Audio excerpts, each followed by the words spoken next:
கர்த்தருடைய பரிசுத்த நாமத்திற்கு மகிமுண்டாகட்டும். ஆண்டவராகிய இயேசு கிறிஸ்துவின் நாமத்தினாலே அன்பு கர்த்தருடைய பிள்ளைகளாகிய தங்கள் அனைவருக்கும் சுவீட் ஊழியத்தின் சார்பாக வாழ்த்துக்களையும் ஸ்தோத்திரங்களையும் தெரிவித்துக் கொள்கின்றேன்.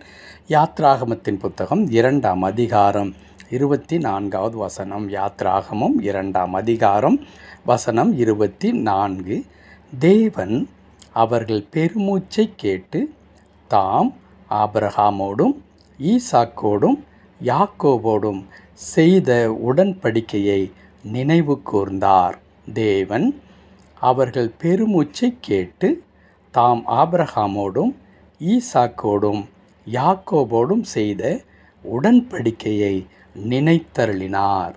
என் அன்பு கடவுளுடைய பிள்ளைகளே, இஸ்ரவேல் மக்களுடைய வாழ்க்கை எகிப்து தேசத்தில் எவ்வளோ பெரிய பரிதாபத்திற்குள்ளாக இருந்தது என்பது நாம் அந்த புத்தகத்தை வாசிக்கும் பொழுது நமக்கு நன்றாக தெரியும். ஒடுக்கப்பட்டிருந்தார்கள், நசுக்கப்பட்டிருந்தார்கள். அதுவும் ஒரே ஒரு காரணம், இவர்கள் அங்கே மிகுதியாக இருக்கிறார்கள். இப்படியே இவர்களை விட்டுவிட்டால் நமக்கு இவர்கள் அச்சுறுத்தலாக மாறிவிடுவார்கள், இவர்கள் வளரவே கூடாது என்கிற ஒரே ஒரு காரணத்தினாலே அந்த எகிப்தை ஆண்டு கொண்டிருந்த அரசன் கட்டளையிடுகின்றார், இவர்களை முற்றிலுமாக நீங்கள் தரைமட்டமாக்கும்படி இவர்களுக்கு வேண்டிய எல்லா விதமான வலுவான பணிகளை அவர்களுக்குள்ளாக திணித்து அவர்களை நீங்கள் ஒடுக்கி விடுங்கள் என்று சொல்லுகின்றார். மக்கள் அங்கே அவ்வளோ அவதி பெறுகிறார்கள், மக்கள் கஷ்டப்படுகின்றார்கள். அவர்களால் எதிர்த்தும் பேச முடியாது, அவர்களால் நிம்மதியாக வாழ முடியாது. வாழ்க்கை இழந்த ஒரு மக்களாக, உண்பதற்கூட உணவில்லாத ஒரு நிலையிலே அங்கே பெருமூச்சு விட்டு கொண்டிருக்கிறார்கள் என்று பார்க்கிறோம். அந்த வசனத்தை அப்படித்தான் எழுதியிருக்கிறது. தேவன் அவர்கள் பெருமூச்சை கேட்டார். பெருமூச்சு என்பது எதற்கு அடையாளமாக இருக்கிறது? அவ்வளோ பெரிய பரிதாப நிலைக்கு அடையாளமாக இருக்கிறது. விடிவு வராதா? என் வாழ்க்கையில் மாற்றம் வராதா? என்னை யாராகிலும் பார்க்க மாட்டார்களா? எனக்கு உதவி செய்ய மாட்டார்களா? இன்னும் எத்தனை நாட்கள் நான் இப்படிப்பட்ட துன்பத்தின் பாதையில் செல்ல வேண்டும் என்று நிமிடந்தோறும் ஏங்கி அங்கலாய்த்து கொண்டிருக்கிற ஒரு நிலைமை விளக்குவது தான் பெருமூச்சு என்பது.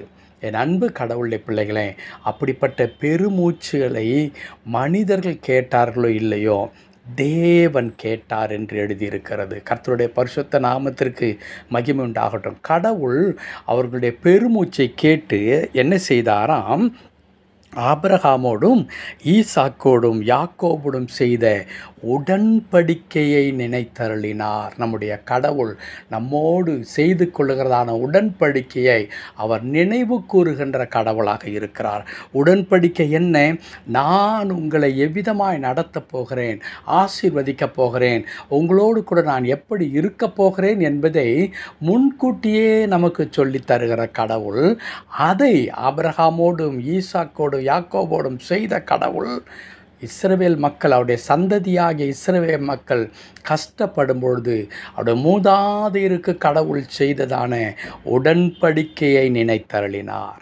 என் அன்பு கடவுளுடைய பிள்ளைகளே, ஆம், நம்முடைய கடவுள் உடன்படிக்கையை நினைத்தருளுகிற கடவுள். தாம் சொன்ன வாக்கு தத்தத்தை எப்பொழுதிலும் மனதில் வைத்துக்கொண்டு, என் பிள்ளைகளுக்கு அல்லது அவருடைய மூதாதையருக்கு நான் இப்படிப்பட்ட வாக்கு தத்தத்தை நான் செய்திருக்கின்றேன், அவருடைய சந்ததியாகி இவர்கள் இப்பொழுது இவ்வளவு கஷ்டப்பட்டு கொண்டிருக்கிறார்களே, நான் இப்பொழுது அமைதியாக இருக்கக்கூடாது, அவருடைய மூதாதையருக்கு நான் என்ன காரியத்தை நான் வாக்கு தத்தமாய் பண்ணினேனோ அதை நான் செய்து முடிப்பேன் என்று சொல்லி அவருடைய வாரிசுகளுடைய வாழ்க்கையில் கடவுள் செய்கின்றார்.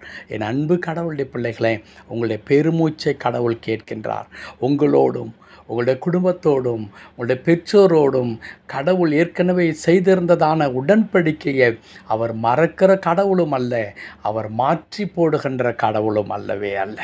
அவர் உங்களுக்கு சொன்னபடியே உங்களை ஆசீர்வதிக்கப் போகிறார். இஸ்ரவேல் மக்களுடைய வாழ்க்கையில் அதற்கு பிறகு அடுத்தடுத்து வருகின்றதான காரியங்கள் நமக்கு நன்றாக தெரியும்.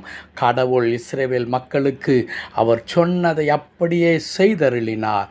அடிமைகளாக இருந்தவர்கள் அங்கே ஆளுகிற மக்களாக கானான் தேசத்தில் சென்று அத்தனை செழிப்பான வாழ்க்கையை பெற்றுக்கொண்டார்கள்.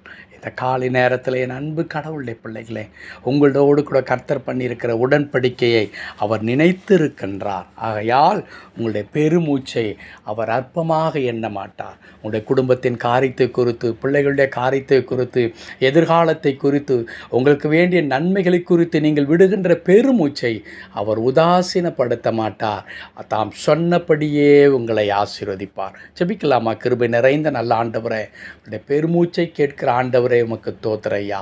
நீ சொன்னபடி எங்களை ஆசீர்வதிப்பதினாலே நிச்சயமாய் நாங்கள் எந்த குறைவில்லாமல் நாங்கள் வாழ்வோம். எங்களை தொடர்ந்து பொறுப்படுத்திக் கொள்ளும். மீட்பர் நாமத்தில் பிதாவே. ஆமென், ஆமென்.